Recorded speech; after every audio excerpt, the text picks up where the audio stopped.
não tá ficando da aquela sombra cortada aqui, ó. Ficou melhor mesmo.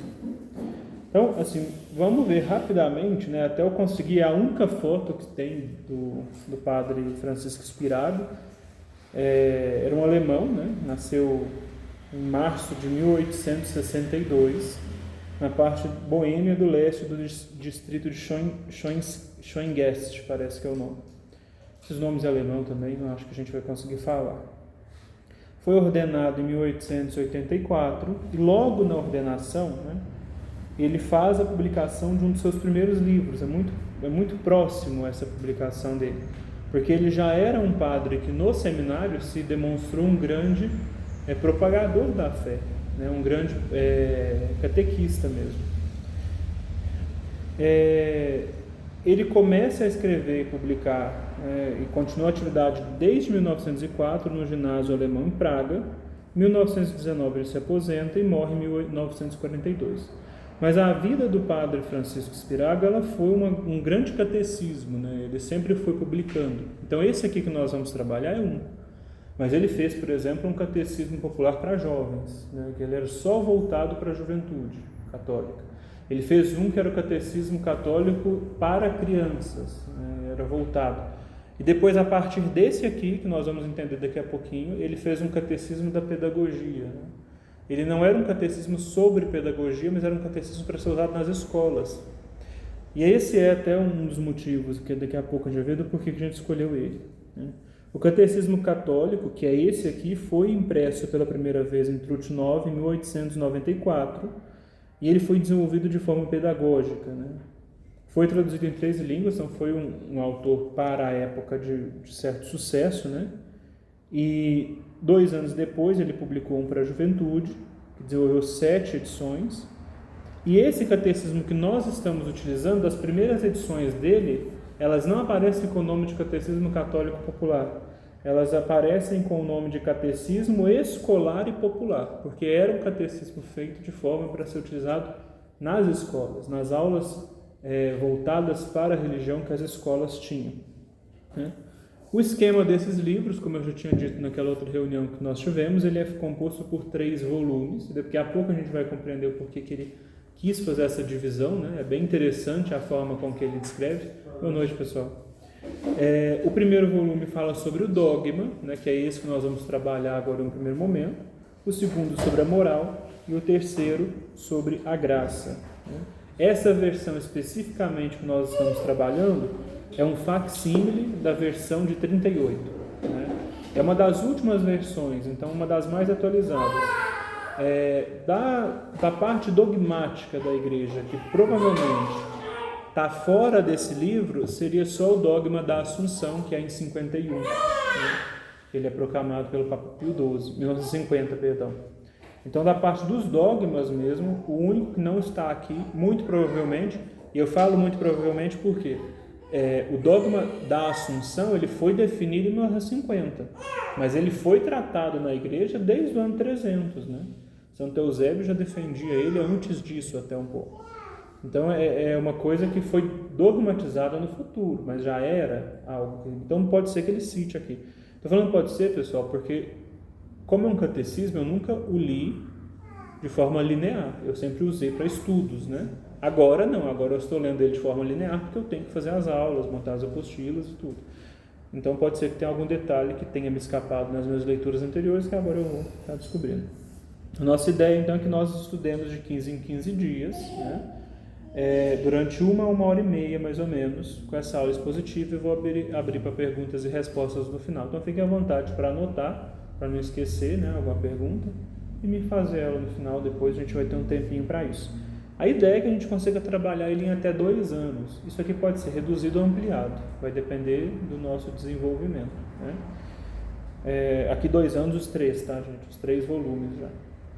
Então vamos já entrar na questão da introdução da obra. A primeira coisa que é importante comentar é a forma com que ele escreve. Por que eu não escolhi, por exemplo, o Catecismo de Trento, que é um catecismo escrito do método escolástico? Não escolhi o de São Pio X, que também segue o método escolástico, mas já voltado para perguntas e respostas, e nem escolhi o atual catecismo, que se não me engano é de 89, o feito... Oi? que é o amarelo. Foi feito sob o pontificado do Papa São João Paulo II, e o cardeal Ratzinger, que é depois Papa Bento XVI, que foi, na verdade, o grande organizador do Catecismo Amarelo. Do ponto de vista pedagógico, os 3 catecismos que eu falei têm defeitos, né? O Catecismo de Trento é muito denso e muito voltado para quem já é doutor em teologia e em filosofia, não é o nosso caso, a gente é meros mortais, né? O Catecismo de São Pio X, ele é bom, é um catecismo fácil de entendimento, mas é raso, do ponto de vista de que às vezes alguns temas ele não desenvolve, até porque não era a ideia, não é que ele é ruim, mas não era a ideia de São Pio X quando ele fez. Ele não queria um catecismo que fosse tão denso ou tão desenvolvido. E o terceiro, o catecismo atual amarelo, ele tem um problema pedagógico, apesar de ser escrito como esse aqui ele é em forma escrita, só que esse aqui ele segue uma estrutura de escrita que é grandes termos, são grandes definições que o padre Francisco que o padre Spirago chama de ossatura do catecismo. Se alguém ler só as grandes definições, já entende o plano de fundo do catecismo, não precisa aprofundar. Depois ele tem as partes médias do catecismo, que ele chama de musculatura do catecismo. Então, quem quer aprofundar um pouquinho, quem quer conhecer um pouquinho mais essa parte média, ela vai dar esse conhecimento aprofundado. E a terceira parte, que é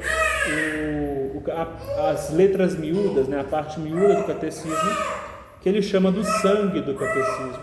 E é aqui que está o grande segredo, né? Porque é nessa parte onde ele tem os exemplos que tornam o catecismo inteligível para qualquer pessoa. Qualquer um que lê esse catecismo, pelos exemplos e comparações que ele tem em todas as páginas, compreende tudo que ele está falando, né? Então, por isso eu escolhi esse. O catecismo amarelo atual, que é muito parecido com esse na estrutura, a gente pode dizer que ele fica só na parte média da escrita. Ele não tem nem as grandes definições, que às vezes alguns temas a gente só trabalharia pelas grandes definições, que é o que eles tentaram fazer no resumo do catecismo, que tem no final de cada capítulo, mas ele não tem essa parte miúda, né? Então aqui a gente tem um catecismo que eu acho que do ponto de vista pedagógico, tanto é que quando o padre Spirago era vivo, foi o catecismo mais utilizado em todas as escolas do mundo, né? Então assim, ele servia para crianças mesmo, né? Para trabalhar com as crianças. Então nós vamos poder trabalhar ele. Por que ele divide em dogma, moral e graça? O primeiro, nós vamos ver Jesus, que é esse que nós vamos tratar, como doutor. Cristo, que é doutor do conhecimento, ou seja, ele compreendia, porque ele era a origem de toda a doutrina, e ensinava a doutrina. A gente vê isso no Evangelho, sempre que Cristo, especialmente com os apóstolos, né, ensinava as coisas às claras, né? Então aqui no primeiro livro ele aparece como doutor. No segundo ele aparece como rei, né? Nos reinados antigos, né, nos impérios, o rei é aquele que é uma bússola moral para o povo, né? Com o cetro real é ele que define o que seria o comportamento da população, o que seria como a população funcionaria. Então no segundo livro nós vamos ver Cristo como rei, que vai nos apresentar a sua moral, aquilo que devemos fazer. E na terceira, a gente vê Cristo como pontífice, que é o dispensador de todas as graças, né? Isso é uma coisa que no próprio Evangelho nós vemos, né? Quando Jesus passa as chaves do reino dos céus para São Pedro, naquele momento Jesus compartilha o seu poder com Cristo, com o pontífice, com o Papa. Por isso que o Papa é o dispensador de todas as graças, e aqui Cristo aparece no terceiro livro como dispensador das graças. É aqui que ele compartilha para nós o que nós precisamos fazer para ser santos, né? A graça do Espírito Santo. A intenção do catecismo não era unicamente a de apresentar a doutrina de forma fria, mas através de uma construção pedagógica do catecismo atingir a todas as partes do ser humano, corpo, alma e espírito. No primeiro livro, que é esse que nós vamos tratar agora, ele vai submeter a nossa inteligência para que, através dela, possamos conhecer a Deus. Por isso que o primeiro livro é sobre o dogma, é sobre a doutrina. Porque eu não vou conseguir amar a Deus se eu não conhecê-lo. Portanto, aqui é um exercício da nossa inteligência. E aqui a gente tem que definir uma coisa muito importante. O que é fé? Nós hoje, com a nossa fé totalmente sensível, né? A gente acha que fé é um sentimento. Uma fé é uma coisa que me faz bem. Bom, isso não é fé. Fé é, pela inteligência, eu conhecer a Deus. Então, como eu conheço a Deus? Através dessa relação de intimidade com Ele, que é conhecendo a fé e crescendo no amor. Isso é fé. Conhecendo a doutrina que Ele nos deixou e amando a Ele através dessa doutrina que eu conheço. Isso é fé. Fé não é sentimento, né? Eu tenho fé porque me faz bem, eu tenho fé porque eu choro, eu tenho fé. A fé, de fato, ela vai gerar na nossa parte mais sensível, no final da apostila a gente vai ver isso, esses sentimentos, né, de esperança, que é uma virtude, mas em nós às vezes se traduz como sentimento, um sentimento mais sensível mesmo, que faz a gente chorar, às vezes isso pode acontecer, não é ruim, mas não é isso que é fé, né? Então, o primeiro livro tem a intenção de, através submeter a nossa inteligência ao conhecimento da verdade revelada, que é Deus. Depois que ele faz isso no primeiro livro, que nós já conhecemos a Deus, o segundo livro tem a intenção de submeter a nossa vontade a Deus, através da observância dos mandamentos. Ou seja, eu conheço a Deus e agora, o conhecendo, eu quero cumprir a vontade de Deus. Entendem por que é necessário conhecer a Deus para amá-lo? E como que eu posso querer cumprir a vontade de alguém que eu não conheço? Como que eu posso querer amar alguém que eu não conheço? Aqui a gente faz uma alusão que o livro até traz, muito simples. Uma mãe não ama o filho antes que ela saiba que ele está na barriga dela. Como que ela vai amar o filho do futuro? Que ela nem sabe que ainda está grávida, né? Não ama. Porque se ela nem sabe da existência dele, por mínima que seja dentro da barriga dela, ela não pode amá-lo, porque ela não o conhece. Agora, depois ela passa a conhecê-lo, e aqui conhecer, como eu disse, não é vê-lo, é saber da existência, é conhecer suas características, né? Saber que ali ele está, ela começa a amá-lo. Assim é com Deus. Então, o primeiro livro faz com que a gente conheça a Deus, e o segundo com que a gente queira cumprir a vontade de Deus. E o terceiro livro é o livro da plena união, né? O livro da graça. Ou seja, tive minha inteligência iluminada, quero cumprir a vontade de Deus, e aí agora eu me uno a Deus. Ou seja, eu vou me santificando. O livro traz de forma pedagógica, tá, gente? Então a gente vai ver tudo separadinho, mas na nossa vida real não é assim. No mesmo processo que a gente está conhecendo a Deus, a gente já começa a amá-lo, né? Não é eu não preciso de encher um copo primeiro para começar a encher o outro, porque nós vamos crescendo gradativamente, mas o amor a Deus só cresce pelo conhecimento de Deus. E aqui eu quero deixar uma coisa muito clara: conhecimento de Deus não é, em hipótese alguma, né, saber a doutrina de cabo a rabo, porque senão os ignorantes não poderiam amar a Deus. Conhecer a Deus é ter intimidade com Ele. E essa intimidade a gente alcança, nós que graças ao bom Deus tivemos a oportunidade pelos estudos, porque também a ignorância intencional ela é um pecado, né? Se uma pessoa é ignorante porque ela não quer, não é um pecado. Mas se uma pessoa é ignorante intencionalmente, ou seja, nós que temos a opção de conhecer a Deus queremos e não o conhecemos, é um pecado grave, né? Porque nós devemos buscar a Deus. Mas o ignorante, ou aquele que não tem oportunidade, ele conhece a Deus pela oração, que é a maior forma de conhecer a Deus. Por isso a igreja sempre cuidou, por exemplo, dos catecismos, né? Então, antigamente, acabava a missa, uma hora depois da missa, o padre dava uma catequese para o povo, não era para as crianças, era para o povo. Por quê? Naquela época, muitos não sabiam ler, muitos não tinham acesso, né? Então, o padre era a voz, era o conhecimento que aquelas pessoas teriam. E aí, hoje em dia, a gente escuta falar, o povo antigamente não sabia de nada, uma mentira muito grande, né? Quando a gente vai, por exemplo, no interior, isso acontece muito no Nordeste, eu falo por ter amigos lá. Você vai no interior do Nordeste, aquelas senhorinhas de 90 anos rezam várias e várias orações em latim e sabem o que estão rezando. A questão é que foram emburrecendo as pessoas e nós fomos caindo no golpe de que é o normal, né? E não é.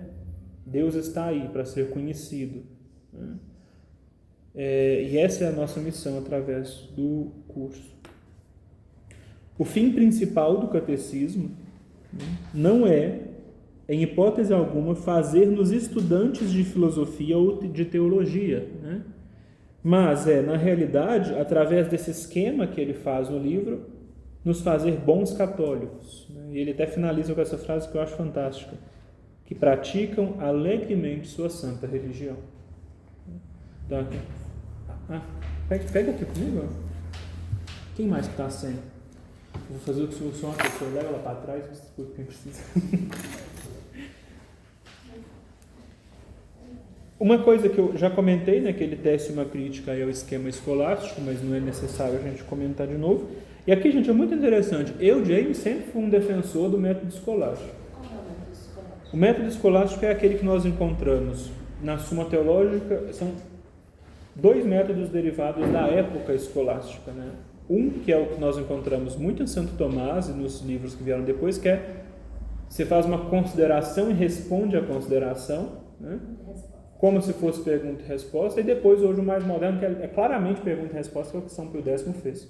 Na época de Santo Tomás, quem pegar a Suma Teológica, por exemplo, ele tinha um ponto que ele ia trabalhar em cima desse ponto, então, o ponto tal. Ele expunha o ponto, ele expunha depois as críticas a esse ponto, as objeções, que se chama, e depois ele expunha embaixo o porquê que as objeções estavam erradas, né? Então, ele apresentava o erro e depois apresentava o certo. E aí depois ele apresentava as objeções ao que ele havia dito e refutava novamente as objeções. Então, esse foi o método que a Suma Teológica foi totalmente escrita. Por isso a Suma Teológica é tão rica, né?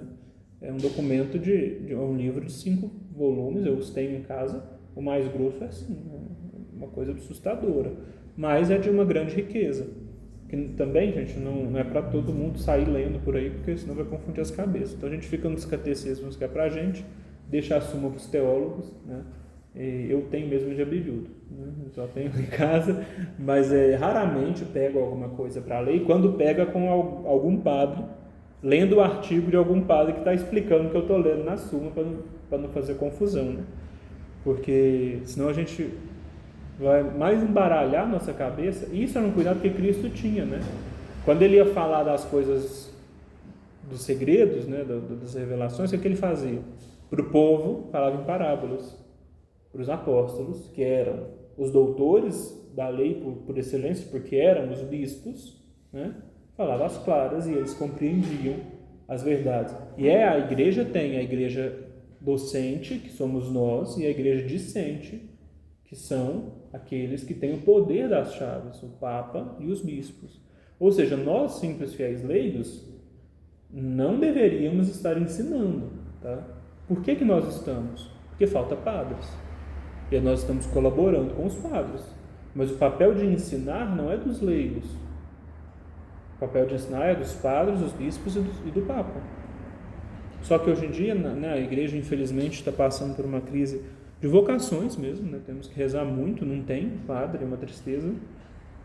Então aí os leigos hoje em dia estão aí ajudando a igreja como podem, né? Mas eu garanto para vocês que qualquer padre teria milhões de vezes mais capacidade do que eu, de qualquer um de nós aqui, para estar falando, né? Mas a gente está tentando acudir como pode, né? O livro, gente, só para vocês terem ideia, ele era considerado um manual para catequistas, né? Para pastores de almas e, sobretudo, um catecismo escolar.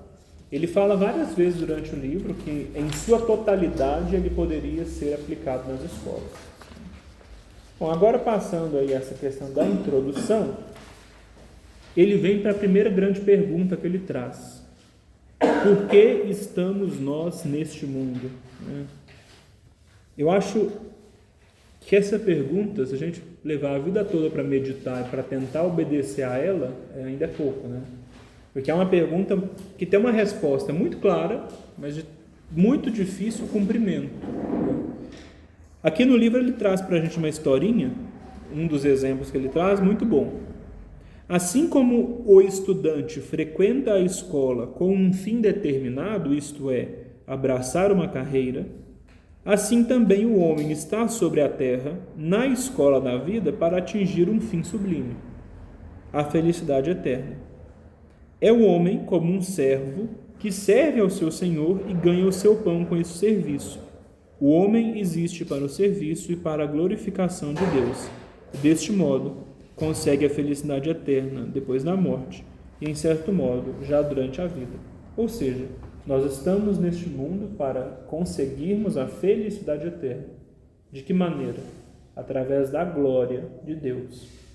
O fim de toda a criação é unicamente a glorificação de Deus.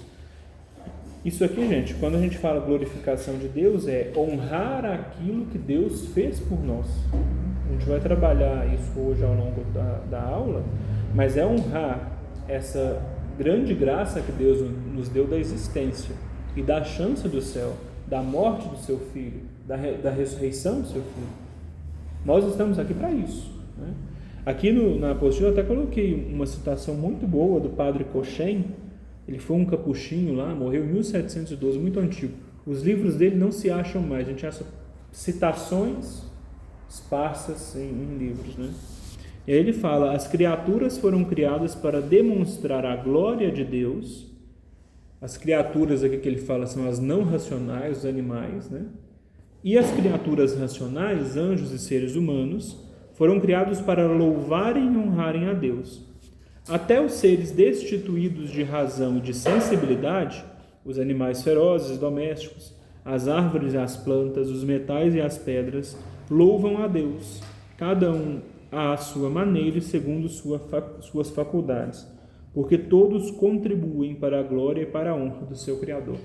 E aqui nós temos que fazer uma meditação, que ontem eu devo ter gastado uma meia hora procurando o livro que eu aprendi essa meditação. Eu não encontrei. Então, não sei quem foi o santo que disse. Mas é uma meditação muito interessante que ele falava o seguinte no livro: se pararmos bem para pensar, os animais são mais dignos da glória, da graça de Deus do que a gente. Porque fazendo a sua função, glorificam a Deus, e nós, pelo pecado, não glorificamos. Porque pensa o seguinte: a árvore, ela glorifica a Deus de que modo? Existindo, sendo árvore. Ela não duvida que é árvore, ela não age de outra maneira, e ela glorifica a Deus sendo árvore. O animal, o cachorro, ele glorifica a Deus sendo cachorro, fazendo sua função. Nós não. Deveríamos glorificar a Deus, e ainda mais do que eles, porque somos racionais. Podemos escolher, e aí seria muito mais meritório se escolhêssemos, mas o que nós fazemos? Ficamos na nossa mesquinharia, muitas das vezes, né? Queremos a glória própria, queremos o que é confortável para nós, escolhemos o pecado, que tira a glória de Deus. O pecado, ele é uma afronta à glória de Deus, é um ataque a Deus. O que é o pecado? Se a gente pudesse resumir, e até um resumo que eu aprendi no livro: o pecado é uma declaração de guerra e ódio a Deus. Porque o pecado gera em mim a vontade de que eu seja o meu Deus. E aí eu quero destituí-lo do trono que é dele. Então é interessante nós sempre levarmos essa meditação. Porque nós às vezes fazemos menos que os animais, menos que as plantas, menos que as rochas. Não vou entrar aqui no mérito não, mas na teologia da igreja tem uma definição muito interessante, que até as rochas têm uma espécie de alma, que seria uma presença divina dentro dela, né? Porque Deus a criou, mas que seria a mais inferior de todas, né? Depois tem as plantas, depois os animais e depois nós, seres humanos, né? Em hierarquia de alma. Mas a gente não vai entrar nisso não, porque isso é confuso pra caramba. Somos peregrinos na terra, né? Em peregrinação para um santuário comum. Nossa pátria é o céu e a terra é um exílio. Aqui é um ponto importante de nós comentarmos, porque hoje em dia tem uma linha que nós escutamos, às vezes, eu falo por mim, já escutei muito na igreja hoje, que é a seguinte história: o mundo não é mau, existem momentos maus, existem ações más. O mundo criação, gente, planta, cachorro, animal, terra, não é mal mesmo não, mas a gente não está, quando a igreja fala que o mundo é mau, ela não está falando da criação de Deus, obviamente. Ela está falando da filosofia que rege o mundo. O rei do mundo, que deveria ser Deus, foi destronado pelo pecado. Quem é o rei do mundo hoje? É o mal, o pecado. Então, aqui, as pessoas que falam isso, não, o mundo não é mal e tudo, elas querem colocar em pé de igualdade as coisas do mundo e as coisas de Deus. Muitas nem acreditam mais que o céu existe. Está errado isso. O mundo é mau. A filosofia mundana é má. A filosofia, ou seja, aquilo que rege o mundo, as leis do mundo, elas são más e nos levam para o mal. Agora, entendendo isso, sabendo que tudo nessa terra é exílio, para onde é que vai a nossa mente? Não é para o céu? Porque se nessa terra nada vale, onde é que está o que vale? Não é na eternidade? Então eu começo a mudar a minha cabeça, eu começo a viver tudo nessa terra, que nós rezamos todos os dias na Salve Rainha, né? Que nós chamamos de Vale de Lágrimas, que é aqui, esse exílio. Nós começamos a mudar nosso pensamento e a colocar nossa cabeça onde importa. Então nós não podemos encarar a vida na terra como o nosso fim, ou como algo de grande importância, como o céu. A importância da terra é que ela é o trampolim que nós usamos para alcançar o céu. Se nós vivemos aqui e não encaramos que tudo que está aqui, tudo que nós passamos no nosso dia a dia, ou nos leva para Deus ou nos afasta dele, estamos vivendo errado. Esse é o modo, né? Não existimos só para juntar tesouros terrestres, para ganharmos honras, para comer e beber, para gozar os prazeres dos sentidos, para gozar os prazeres dos sentidos. Para os que assim pensam, poder-se-ia escrever sobre os seus túmulos: aqui jaz um insensato, nunca soube por que vivia. Eu acho que não é isso que nós queremos que esteja escrito sobre o nosso túmulo, né? Morreu James, nunca soube por que vivia. Nós devemos saber por que vivemos, para alcançar a Deus. E aí ele traz uma forma muito legal, ele faz a pergunta e depois ele traz um manualzinho mesmo. A gente seguir isso aqui que está aqui é um manual para alcançar a felicidade. Como nós alcançamos a felicidade eterna?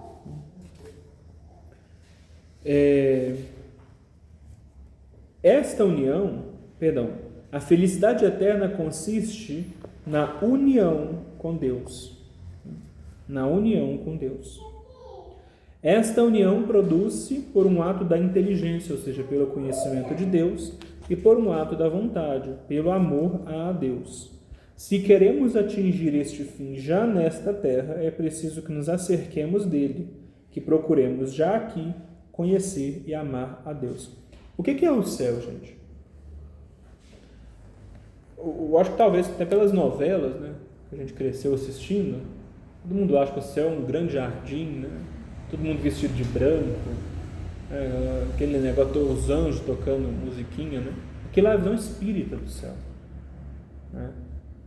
Que é a visão que as novelas passam para a gente. O céu é o pleno conhecimento de Deus, por isso que a gente chama de visão beatífica. Lá eu vejo a Deus como Ele é, e uma vez que eu o vejo como Ele é, eu tenho em mim a alegria total, que nenhuma alegria terrestre pode se comparar, né? Eu o vejo como Ele é, tenho em mim toda a alegria e todo o conhecimento, e uma vez que eu sei quem Ele é, eu o adoro, né? Então o céu é essa união com Deus de forma tão profunda, que eu o conheço, e conhecendo eu o amo e sou feliz com Ele, e o adoro. Isso é o céu. E aí algumas pessoas perguntam: mas a gente vai ficar adorando a Deus o resto da vida? A questão é que, toda a eternidade, né? A questão é que a alegria no céu, por estarmos totalmente conhecedores de Deus, é tão grande, é tão inimaginável para nós, que a nossa mente humana acha que uma hora a gente vai enjoar, né? Tem gente que pergunta para mim assim: mas ficar a eternidade inteira lá rezando? Eles falam assim, né? Não vai, mas você nunca vai querer sair, porque é uma felicidade eterna, e uma felicidade muito grande. São João Bosco, uma vez, teve uma visão, ele viu uma mínima ponta de luz, né, nessa visão dele, mas muito pequena e muito distante dele. E essa luz nem era o céu, era mais ou menos assemelhado àquela passagem de Moisés, que Deus aparece para ele na montanha, mas ele não pode olhar para Deus. Então o reflexo de Deus bate no fundo da caverna e brilha sobre ele, e aquilo já faz com que Moisés fique brilhante. Não sei se vocês lembram dessa passagem, né? Que as pessoas olham, o rosto de Moisés brilhava, resplandecia Deus. São João Bosco, na visão, vê mais ou menos esse reflexo de Deus que bate assemelhado a isso, e ele desmaia, ele quase morre, né? E aí o anjo que o levava nessa visão, ele pergunta para o anjo quando ele acorda: mas por que eu desmaiei, né? E o anjo fala: você não só desmaiou, mas se não fosse por mim, pela minha presença aqui, você teria morrido. Você não suportaria ver o que é a felicidade eterna, o que é a alegria eterna. Nossa mente não pode compreender, né? Não pode entender de forma total. A sétima morada, que é a última morada de Santa Teresa, ela é uma união, uma pré-união com Deus, mas ainda, apesar de ter um conhecimento muito profundo de Deus, esse conhecimento que a alma em sétima morada alcança, ainda não é nada comparado ao que é o céu, que ainda é velado pela humanidade, né? Ou seja, se Deus liberasse assim, realmente um pouquinho do que Ele é, a alma de sétima morada não aguentaria. O corpo dela desfaleceria imediatamente, né? Então, o céu é uma alegria tremenda, que nós nunca poderemos explicar. Aqui ele traz um pequeno passo a passo. É preciso procurar conhecer a Deus pela fé, né? Que ele até chama também de crença, seria realmente esse credo que nós professamos, nas verdades por ele reveladas. E aqui eu vou abrir um parêntese, né? Onde que nós encontramos as verdades reveladas por Deus? Em 3 lugares: nas Sagradas Escrituras, na Sagrada Tradição e no Magistério. O que é o Magistério e o que é a tradição? A tradição é aquilo que o final do Evangelho de São João fala: guardai tudo aquilo que vos ensinei, seja escrito ou falado. Ou seja, nem tudo o que Cristo falou foi colocado nas Sagradas Escrituras. Nem tudo o que ele fez foi colocado nas Sagradas Escrituras. Na verdade, o próprio São João fala, né? Nem todos os livros do mundo poderiam receber tudo aquilo que nós vimos e ouvimos, tudo aquilo que nós fomos testemunha, né? Ou seja, aqui, só isso já rechaça totalmente o princípio da sola escritura dos protestantes, que só acreditam no que está na Bíblia, né? Se só o que está na Bíblia valesse, então por que São João cometeu uma heresia ao falar para guardar aquilo que ele falou, né? Ou São Paulo, que fala isso 200 vezes, né? Nas cartas dele, ou São João, que também fala, São Pedro também fala. Então, a tradição é isso que nós recebemos dos apóstolos. Por isso, Igreja Católica Apostólica, né? Nós temos uma ligação lá com os apóstolos, e eles passaram para os seguintes a eles, os bispos, os padres seguintes, uma tradição oral, né? Que, inclusive, aqui é um ponto muito importante.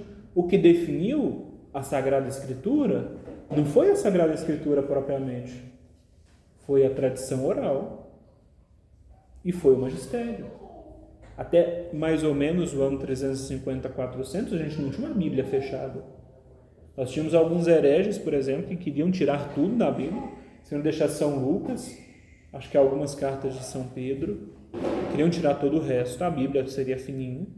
Já tinham outros que queriam colocar tudo que era porcaria que se escrevia na Bíblia, como se fosse verdade revelada. E quem definiu foi a Igreja. O magistério é essa autoridade que o Papa tem, né? Que os concílios dogmáticos têm, né? Que é importante frisar, existem 2 tipos de concílio na Igreja, os pastorais e os dogmáticos, né? Só os dogmáticos que são infalíveis, os pastorais não. E o terceiro, que seria os bispos em união ao Papa, né? Então, o Sagrado Magistério, ele é essa tradição perene, né? Ou seja, o Papa que fala aquilo que foi falado, né? O Papa que mantém essa tradição e que a desenvolve, né? Então isso é o magistério, né? Que é infalível. Agora, a tradição é essa que é assim nos apóstolos, a Sagrada Escritura que nós conhecemos, né? Que nós temos mais um contato mais próximo de nós. Isso é as bases da fé. Isso é a verdade revelada. Tanto é que é proibido ao leigo ou ao simples padre, inclusive, interpretar a Bíblia como ele bem entender. Não se interpreta a Bíblia. Eu li a Bíblia e interpretei ela como quis. Não se pode fazer isso. Para que eu interprete a Bíblia, eu preciso consultar quem? O magistério. Preciso consultar a tradição. Preciso consultar aqueles que têm o poder das chaves do reino dos céus, de ligar aqui e ligar lá, de desligar aqui e desligar lá. Quem tem esse poder é unicamente o Papa, ligado aos bispos. Então não é, a gente não pode, por exemplo, ler essa passagem e falar, essa passagem significa isso. Não, pera lá. Não significa não. Vamos ver o que a igreja fala. Essa é a postura do católico. É preciso cumprir, o segundo tema, é preciso cumprir a vontade de Deus pela observância dos mandamentos. Nós, seres humanos, reduzidos às nossas próprias forças, não podemos crer nem observar os mandamentos. Precisamos, para isso, da graça de Deus. A graça nós recebemos das fontes que o nosso Senhor Jesus Cristo nos estabeleceu. Aqui todo mundo vai lembrar daquela passagem do poço de Jacó, né? Daquela mulher que chega ao meio-dia, né, samaritana. Por que meio-dia? Porque ela era escorraçada da sociedade, então ela precisava de ir num horário que ninguém fosse, e meio-dia no deserto ninguém coloca a cabeça ao sol, e ela encontra Nosso Senhor. Nosso Senhor a pede água e ela fala, como vou tirar? E ele fala, que se eu lhe der da água que eu tenho, você nunca mais sentirá sede. A água que Jesus tem é essa verdade revelada, é essa graça. Se Ele nos dá a graça, e se nós vivemos dessa graça, nós vamos sentir sede do mundo. Por isso que o processo de santidade, quando é que a gente vê que a gente está progredindo em santidade? Não é quando eu começo a ter visão, a fazer milagre. Isso é extraordinário. Isso é para alguns, que Deus separou desde toda a eternidade. É que Santa Margarida Maria Lacoque, por exemplo, a vidente do Sagrado Coração de Jesus. Santa Margarida, ela era santa de sétima morada aos 6 anos de idade. Isso é para alguns. Para nós, que não somos esses, separados, como é que eu sei que eu estou ficando santo? É quando as coisas do mundo já não me chamam mais a atenção. É quando a minha sede não é mais do mundo, ou é menor do mundo, e mais de Deus. É quando entre mundo e Deus, a escolha fica mais fácil para o lado de Deus. Se eu ainda fico o tempo todo tangindo, para um lado e para o outro, para um lado e para o outro, nenhum lado, Deus não tem mais força sobre a minha vida do que o mundo, eu ainda não estou em santidade, ou pelo menos não estou evoluindo nela. Portanto, qual que é a primeira morada? Não estar em pecado mortal, ou seja, estar em estado de graça. Qual que é a segunda? Não mais cometer um pecado mortal. Ou seja, não cometer um pecado mortal não é uma coisa grandiosa, é o mínimo. E como não cometer um pecado mortal? Me aproximando das fontes da graça, tomando essa água que só Ele pode nos dar, que não nos deixará mais ter sede. Quais são as fontes da graça? Isso aqui é os 3 pontos que a igreja nos coloca, que nós encontraremos de fato, sem sombra de dúvida, em sua totalidade, a graça de Deus. O primeiro, o santo sacrifício da missa. Até mais ou menos 1910, então aqui eu estou falando de quase 1900 anos de igreja, para que eu pudesse comungar, existia uma, entre aspas, não me entendam mal, uma burocracia, mas uma burocracia positiva, necessária, Para que eu pudesse comungar até determinada época da igreja, eu sempre tinha que me confessar antes. Então a comunhão, por isso, se tornava algo um pouco mais complexo, porque nem sempre as pessoas podiam estar se confessando. E não podia ser frequente, não podia ser, por exemplo, diária, por uma questão de não banalizar o sacramento. Depois a comunhão passa, por exemplo, até não há tal, perde essa necessidade de confessar sempre que eu vou me comungar. Então, para que eu vou comungar amanhã, tem que me confessar hoje ou amanhã, perde-se essa obrigatoriedade, mas passa, por exemplo, a questão do jejum. O jejum eucarístico antigo era de 12 horas. Né? Para que eu fosse comungar, eu precisava me preparar para um jejum por 12 horas. Os padres, por exemplo, até era o mais comum que os padres rezassem a missa logo pela manhã, porque senão, imagina, os coitados ficariam muito mais do que 12 horas, né? Ou para os padres, às vezes até se estendia mais esse jejum para conseguir celebrar a missa. Até mesmo por uma questão de saúde, eles celebravam pela manhã para que pudesse se alimentar. Então, até 1910, a igreja tinha essa rigorosidade com o sacramento que era necessária para que não se perdesse, não se banalizasse o sacramento.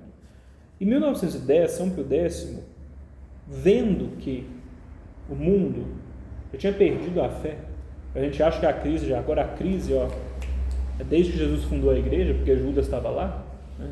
Então a gente vê que a crise do clero, por exemplo, não é nova, a crise do clero nasceu nos bispos que Jesus escolheu, foi com Judas, né?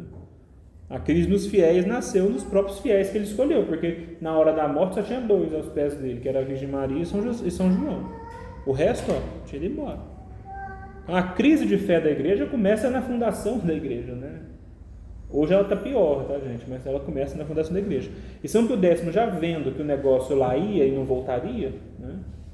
Não sem muita dor, ele então permite uma flexibilização na comunhão. As pessoas agora, a partir de São Pio X, podem comungar diariamente. Isso em 1910. Claro que mantém-se grandes condições, né? O estado de graça se mantém muito mais severo, porque, por exemplo, nós hoje achamos que é só pecar e me confessar que tudo bem. Isso era até proibido na igreja.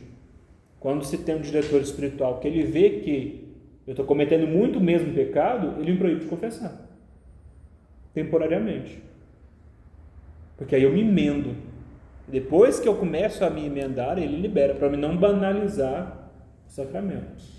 Então, a fonte da graça, que é o Santo Sacrifício da Missa, hoje nós podemos, se quisermos, né, se tivermos condições, comungar diariamente. Né? Comungar diariamente. E aqui tem um ponto muito importante, que às vezes a pessoa fala assim, mas eu comungo sempre, eu confesso sempre, minha vida não me ora, eu não me oro, não largo o pecado. Porque o efeito do sacramento, muitas das vezes, e a comunhão é um deles, e a confissão também, depende da disposição com que eu comungo e da disposição com que eu confesso. O que é a disposição com que eu comungo? Eu tenho 2 opções de comungar no domingo, por exemplo. Acordar, tomar banho lá e comungar na missa às 8h30, rezar a missa de qualquer jeito e lá comungar, ou o que é que a igreja sempre orientou, se eu vou comungar no domingo, eu começo a me preparar já no sábado. Se eu vou comungar só uma vez, igual eu, James, por exemplo, não consigo ir às missas durante a semana, para mim é praticamente impossível. Então eu devo me preparar para a comunhão do domingo a semana toda. Como? Com disposições interiores.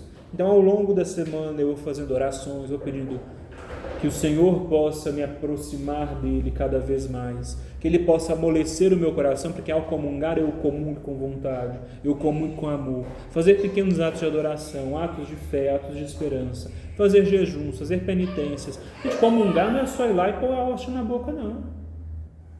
Por isso que as nossas comunhões, muitas das vezes, não são efetivas. Porque a disposição com que eu comunguei é uma porcaria. Fui lá e comunguei de qualquer jeito, como quem estava no lar, e Deus me perdoe a comparação, mas comendo uma bolacha. Mas é a disposição com que nós, apontando primeiro para mim, muitas das vezes comungamos. E por isso as comunhões não são fontes de graças abundantes. Tem graças, mas a disposição que nós recebemos empobrece as graças que nós recebemos. Então, a missa é a maior fonte de graça que eu posso receber, porque através dela eu recebo a Eucaristia.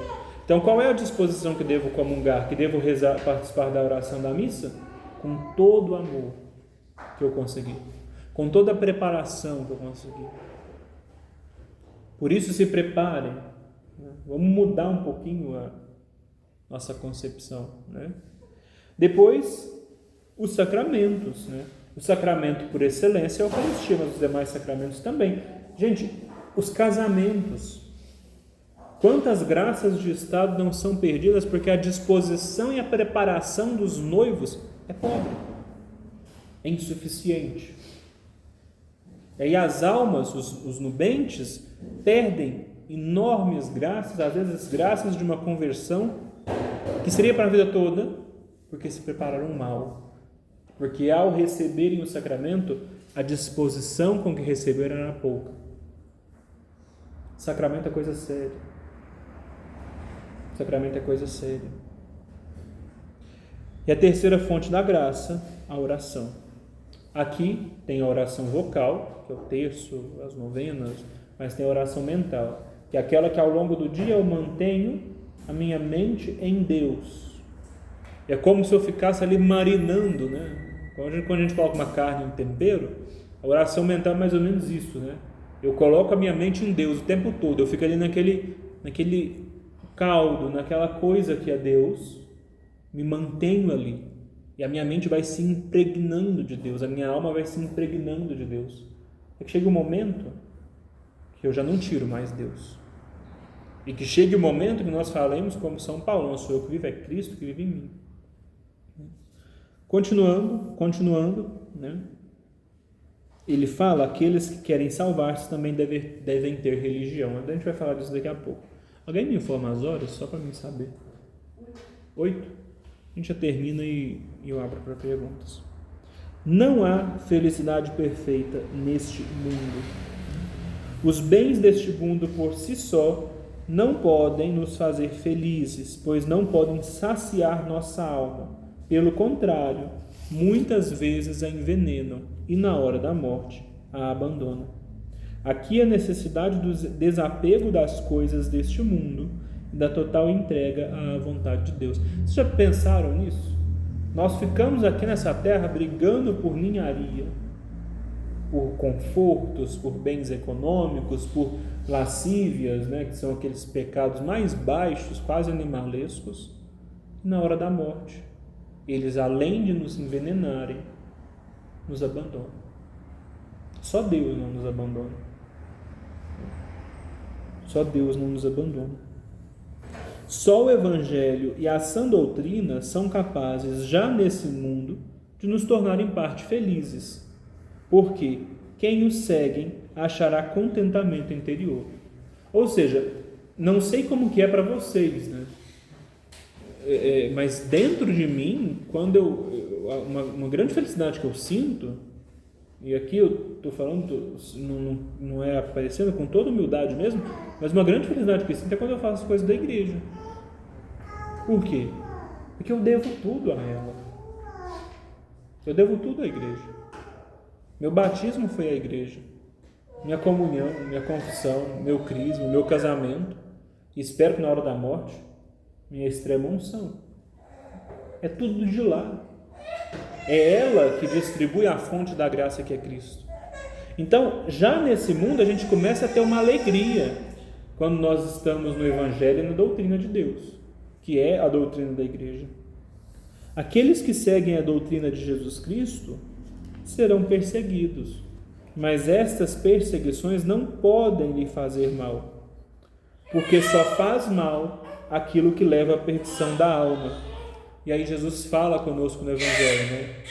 Tende coragem, eu venci o mundo.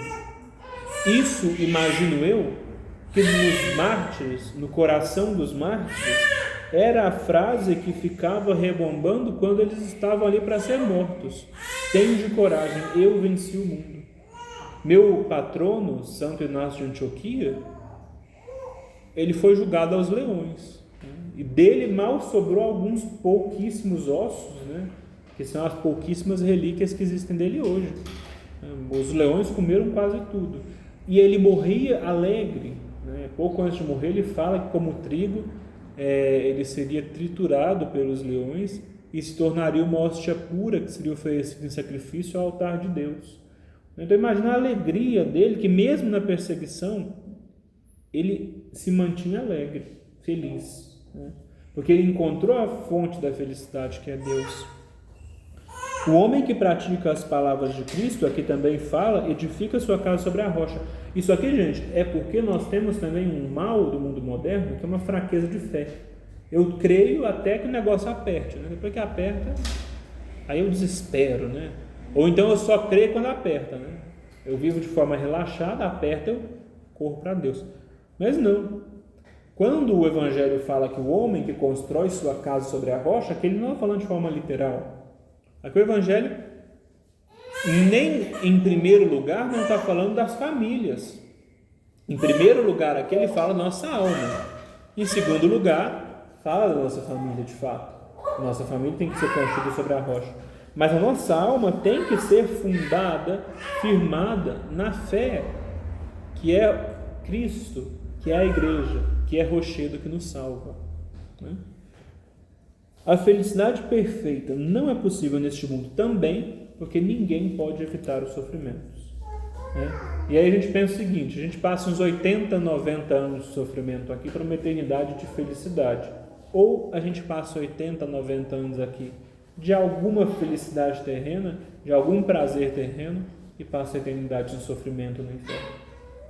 Entendem como que a balança é muito fácil o lado de escolher? A questão é que hoje em dia não se acredita nem em inferno mais, gente, infelizmente. Vamos aqui para a utilidade da religião, e aí a gente já está finalizando. Eu estou liberando para a gente poder, caso alguém tenha alguma pergunta, A religião é uma luz divina para a nossa inteligência. E aqui eu achei muito interessante, um trecho que ele traz. A religião é uma luz divina. Os conhecimentos que ela nos dá estão acima de todos os conhecimentos terrenos. E tais conhecimentos vêm-nos do céu, isto é, são revelados por Deus. A religião é por isso uma luz para a nossa inteligência, porque nos revela o fim da vida e o caminho que para lá nos conduz. Quem tem religião é como um viajante que leva uma luz por entre as trevas. Quem não a tem, perde-se na escuridão. Isso aqui é uma coisa que eu acho que tinha que ser pregado nos postes, Quem tem a religião, e aqui ele é muito claro ao falar, não quem tem uma religião, mas quem tem a religião, porque Cristo não pode ser dividido e, portanto, só uma religião fundada por ele, que é a católica. Quem tem uma religião é como um viajante que leva uma luz por entre as trevas. Quem não a tem, perde-se na escuridão. Também o Salvador que nos trouxe a verdadeira religião se chama a luz do mundo. Eu sou, diz ele, a luz do mundo. Aquele que me segue não anda nas trevas. A religião, fundada por Deus, por Cristo, é um espelho que reflete a luz que é Cristo. E, portanto, devemos ter uma santa religião. A religião também ela atua em nós, nos dando uma força sobre-humana para praticar ações nobres e dominar as nossas más inclinações. Ou seja, nossos vícios, muitas das vezes, quem nos dá ajuda é a religião, porque é ela que nos dá os sacramentos. E as virtudes, é ela que nos ensina. Então a religião nos dá essa força. A religião consola-nos na desgraça e salva-nos no desespero. E aqui ele traz uma história que eu vou pedir que vocês prestem profunda atenção sobre o mal de perdermos a religião. Um socialista gabava-se numa taberna, diante dos seus camaradas, de ter conseguido, depois de 3 anos de esforços, tornar irreligiosa sua mulher, outrora piedosa católica. Foi naturalmente felicitado pelos camaradas. Porém, quando regressava à noite à casa, encontrou-a cercada pela multidão, informou-se e conheceu logo que se dera uma grande desgraça. Avançou para o quarto, onde viu a mulher com 3 filhos estendidos, mortos no assoalho.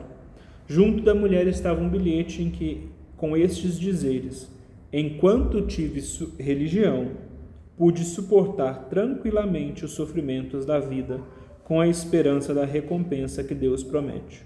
Porém, depois que o carrasco de meu marido me tirou a fé, sou inteiramente desgraçada. Meus filhos não o hão de ser, eis porque os envenenei. Por aqui se vê o que pode esperar do homem com a religião e sem ela. Ou seja, para essa senhora, que infelizmente, isso aqui é uma história real, não é uma historinha que eles criaram, ele até cita o jornal da época. Para ela, a religião era toda a esperança, toda a força que ela tinha. E por último, a religião proporciona ao homem a verdadeira satisfação. Aqui ele traz, para a gente poder finalizar, uma comparação, e ele diz o seguinte: o homem sem religião é como um peixe fora da água, que salta, contorce-se, enrola-se, apesar do alimento que lhe põe diante, quer voltar à água, que é o seu elemento. Só ali ele goza da vida. Assim é o homem que se afasta de Deus. Vocês já ouviram falar do Alexander von Humboldt? Ele foi um naturalista, maior pesquisador do século XIX, maior cientista, grande, de fato assim, era um bom cientista, não era um charlatão igual Darwin, por exemplo. Ele foi fundador de grandes campos da nossa ciência atual, a biogeografia, por exemplo, que até eu estudo isso nas minhas pesquisas, que envolve um pouco da evolução, e a sismologia também, E o Alexander von Humboldt, mesmo grande cientista que era, no fim da vida ele fez a seguinte confissão: a ciência não dá nem repouso nem contentamento. Portanto, riquezas, honra, ciência, por si só não são capazes de satisfazer o homem e fazê-lo ditoso. Só a religião tem esse poder.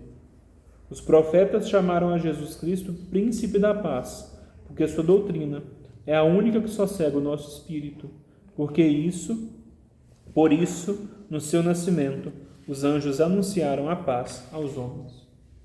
Ou seja, somente Cristo pode, através da sua vida e através da sua graça, tornar o nosso coração um pouco mais sossegado nesse mundo, acabar um pouco com o nosso sofrimento e melhorar um pouco a nossa vida. A gente vê na nossa geração atual, na nossa realidade atual, uma tristeza muito grande, que na mesma proporção que a religião foi caindo, os problemas psicológicos foram aumentando. E os grandes problemas psicológicos desse século, a ansiedade, a depressão, nada mais são do que o espírito do homem, que sem um fim, que sem um rumo, que sem um porquê, que sem uma base, não sabendo para onde ir, não sabendo quem é e não sabendo de quem vem, fica se debatendo. Resolveríamos todos os casos de ansiedade e depressão se o mundo voltasse a colocar Cristo no centro. Porque se Cristo está no centro, e se a minha vida está fundada nele, e a minha vida é para alcançar a Ele, então nada me tira. Nada consegue me desarraigar de Cristo. Porque Ele é a nossa base. E isso não sou eu que digo não, tá, gente? As pesquisas atuais demonstram já com dados quantitativos que pessoas com religião, profundamente religiosas, que têm o sentido da sua vida na religião, não tem esse tipo de problema. E quanto mais ateu é o país, ou quanto mais sincretista, ou quanto mais religioso, ou quanto mais laico, mais os casos estouram. Então, tá aí. Tá aí. Bom, pessoal, esse é o tema de hoje. Eu vou abrir, caso alguém tenha algum comentário, queira acrescentar, queira nos ajudar. No próximo dia nós vamos tratar do tema do primeiro artigo, da primeira parte do catecismo, que é a fé, e a gente vai tratar propriamente das partes da fé, o conhecimento de Deus, como conhecer a Deus, Ele vem trazendo algumas propriedades de Deus, é bem interessante essa parte, como que a revelação foi pregada. Ele é muito, muito legal, essa primeira parte que ele vai trazendo. Depois a gente já começa nas partes do catecismo mesmo. A terceira aula vai ser Creio em Deus Pai Todo-Poderoso. E aí nós vamos entender quem é esse Deus Pai Todo-Poderoso, né? Então é bem didático mesmo o catecismo. Ele começa bem devagarinho e vai aprofundando, né? Uma única coisa que eu queria comentar com vocês é que eu não tenho certeza se todas as aulas serão na quarta-feira. Por quê? Por 2 motivos. Quem faz o curso da professora Andréia Medrado pode ser que coincida algumas quartas, e aí não seria possível. E eu participo do CPE, Conselho Paroquial de Evangelização, uma vez por mês. Eu não posso faltar por coordenar a Associação das Almas. Então, uma vez por mês, se coincidir, talvez eu tenha que trazer para terça-feira a reunião, porque passa para muito mais tarde, não dá também, fica meio inviável. Mas aí a gente passa ela para terça-feira, já vai conversando. Eu sempre vou andando no grupo. Chegando em casa hoje, assim que eu chegar, eu já vou olhando o calendário. Se não coincidir com a professora André nem com o CPE, próxima reunião na quarta. Se coincidir, a gente passa ela para um dia antes. Beleza? Quem quer comentar alguma coisa? Quer fazer alguma pergunta? Aí, no caso, quando você tiver que mandar, tem como não ser na quinta?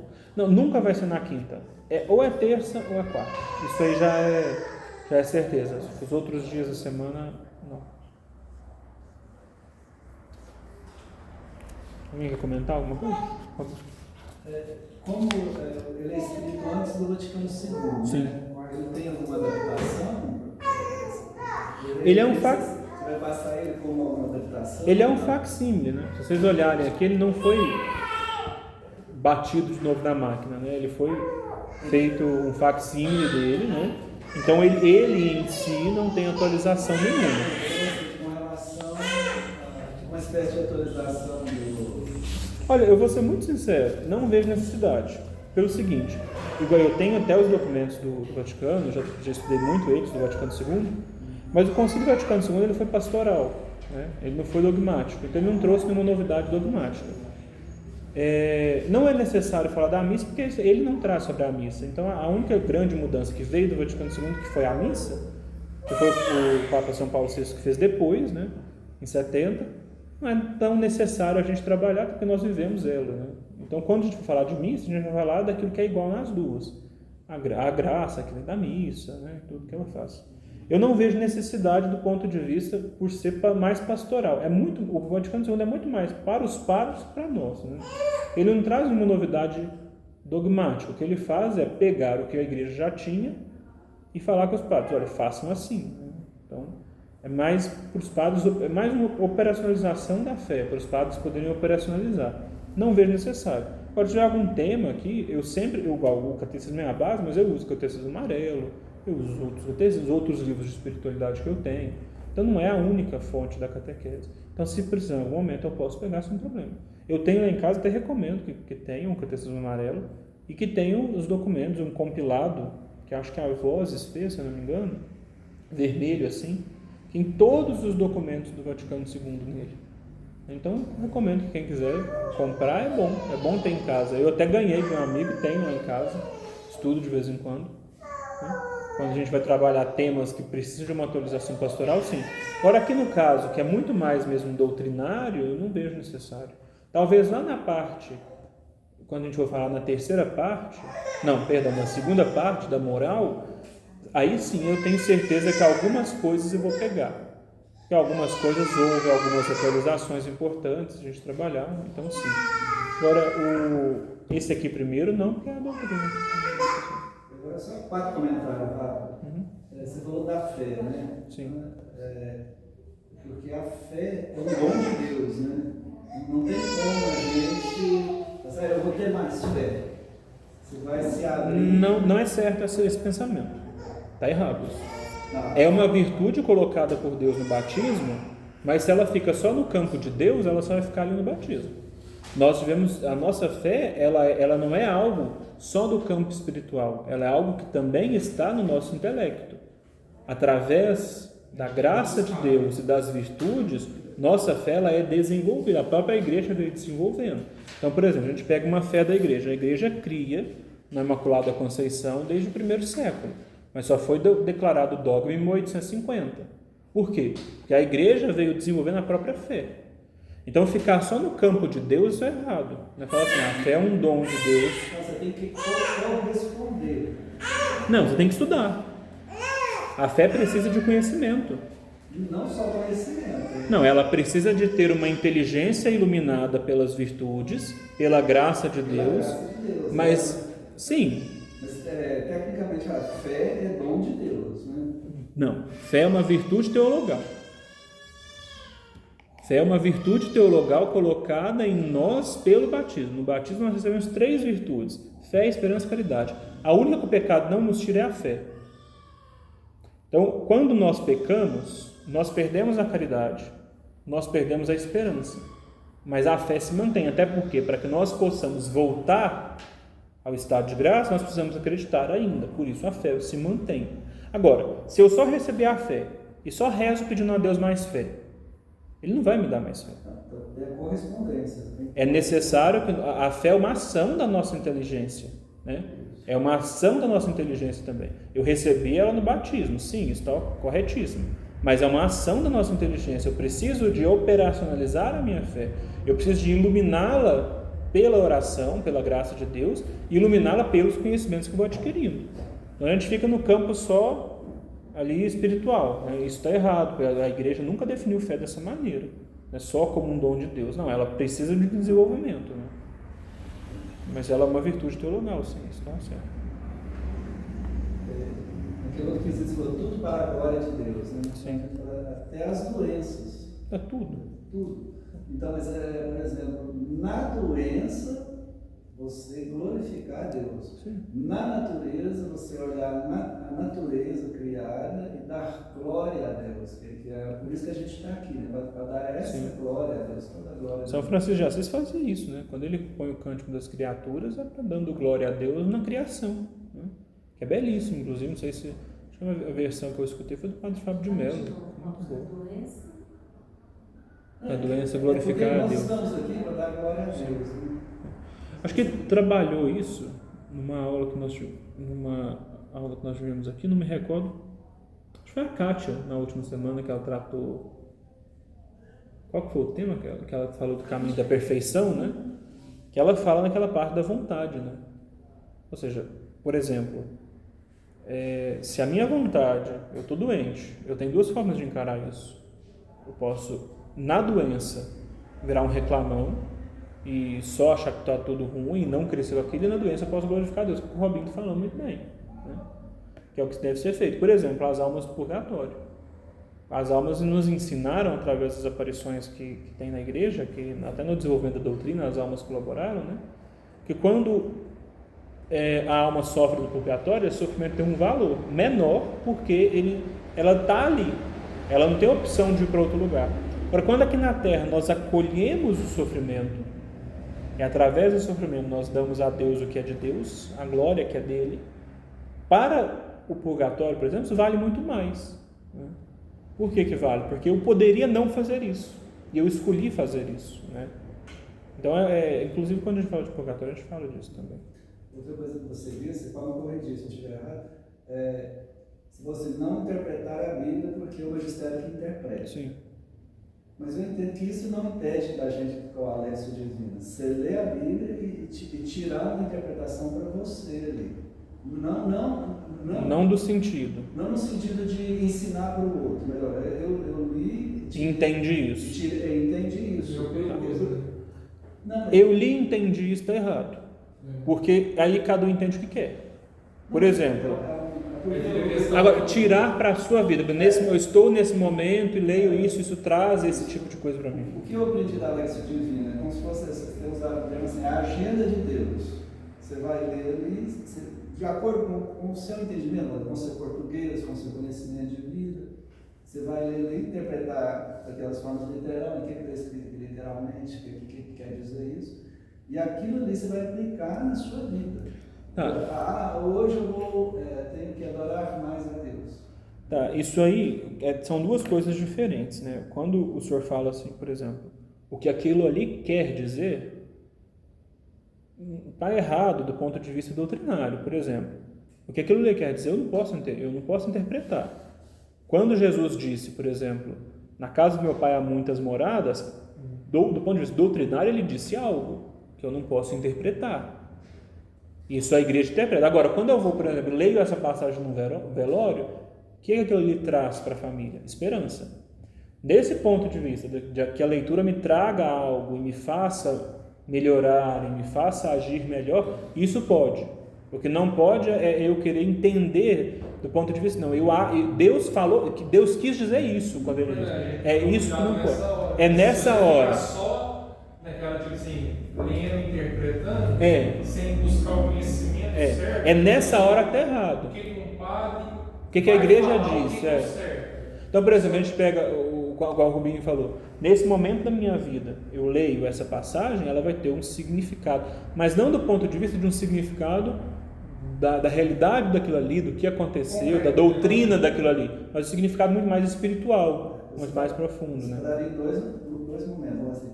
Um é o estudo. Você tira. O outro é o que o magistério é o que realmente foi dito, isso. Não, o magistério ensina. Porque, igual eu tenho acompanhado o padre Zé Eduardo, tira a interpretação da Bíblia dos santos padres que eu nunca ia imaginar, porque não tem conhecimento, não adianta. O padre Zé Eduardo, por exemplo, ele é doutor em teologia moral, né?